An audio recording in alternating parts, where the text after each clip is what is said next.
Secondly, let's talk about the Raha Fest. Raha, is it the Raha Fest or Raha Festival held that was held here in Nairobi? So it was a 2-day event, I think, on the 30th and 31st, and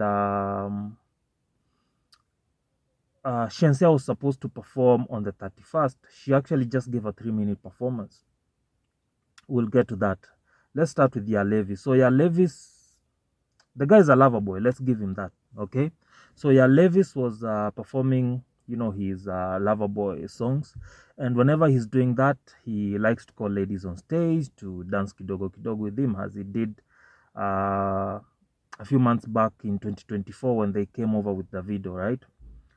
So this time around, however, a lady jumped on stage and she started grinding and whining and on Nani, Levis. Then the lady goes down on her knees, she kind of bends over and boom, no panties, bruv. So I'm trying to understand, what is it with ladies pulling an Arnold Schwarzenegger every time they go to clubs and live shows, bana? As in, what is the reasoning, rather, what is the logic behind it? Unaenda kwa show without wearing panty.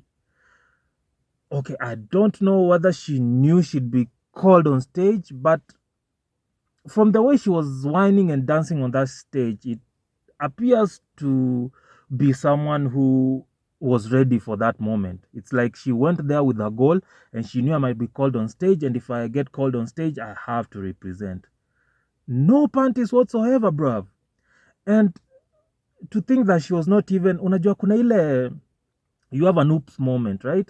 So you bend over, you cut lips up, you realize, oh shit, I don't have panties. Cameras are all over. Shit, I need to get off this stage. Nah, bruv. That lady continued. Talk about dedication to the craft, mse. That lady continued to the end, mse. Unbothered, no shame at all. And like she'd just pull the skirt chini kidogo, chini tu kidogo, wait for it to pull back up, then pull it tena chini kidogo, go down. Oh shit. And what's even funny is there was a girl on there, there was a girl there was a girl back at the audience section who was like who was like va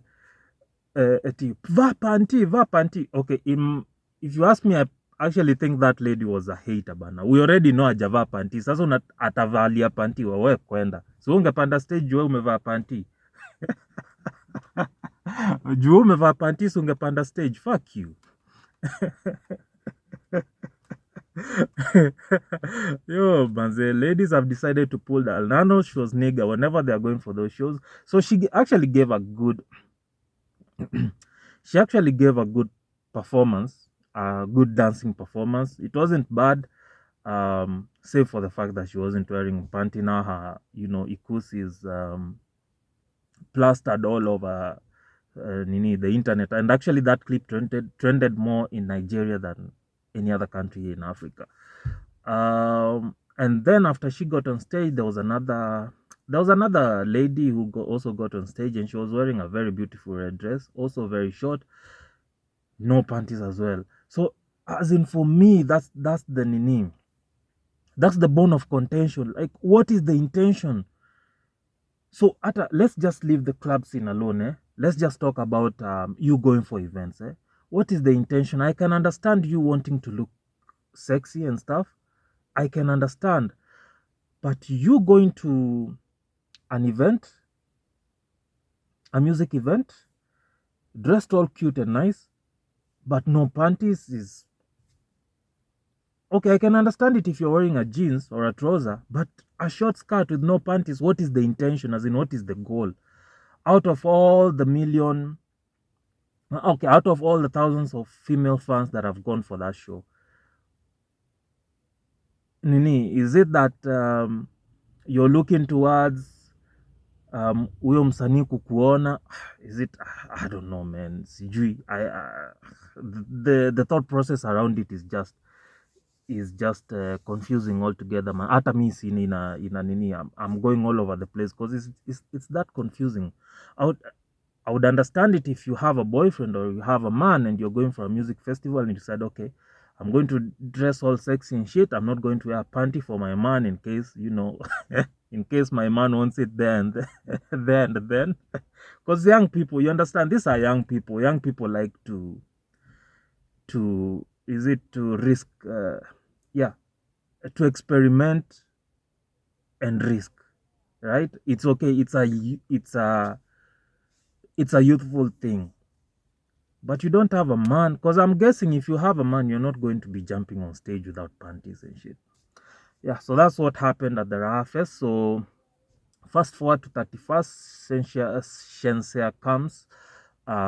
She's I think just 3 minutes into her performance, and tear gas inaanza kukua lodged to the audience. Is it I think, was it the audience or the backstage? I'm not pretty sure. But what happened is that sahii mavijana wameamua we're not going to be paying for music events, tutakuwa tuna occupy juu tutakuwa tuna occupy ile design tuli occupy parliament. And I'm not surprised personally because it just goes to show you the level of nonchalance, or rather complacency, the level of nonchalance and complacency that tumekuwa nayo as Kenyans. I would tie it back to the political situation in the country. Nonchalance too in every section, nonchalance in every department, nonchalance in the security department. Hawa wase walipu vifiti, so definitely they won't do their job as they are expected to do. People are demoralized out there. Nonchalance in the regard that the event organizers are probably putting too much trust in people that are unmotivated. Cause explain to me how do people breach a place that's supposed to be protected and manned by high levels of security officials, and not just once, not just twice. This thing has happened like over 4 times.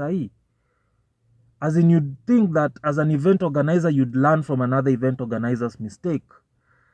And then there's that also. Then there's this other side. If you're a spiritual person like Anonymous team is, there's this other spiritual side where you'd say, I think it's all spiritual. Either it's because President Ruto is truly a man of God and only the secular events are failing and and Christian events are flourishing. But unajua Kristo tunakwanga na a little bit of decorum, right? Or a little bit of decorum, But then again, it would be a very stupid line of reasoning, because this president that we're calling a true man of God is out there abducting young people. Some have come out dead. This person that we call a true man of God has been blatantly lying for the last 2 years or so. This is going to be the 3rd year that he's lying. The person that we are calling a true man of God is out here playing PR with contractors. I mean, come on, man.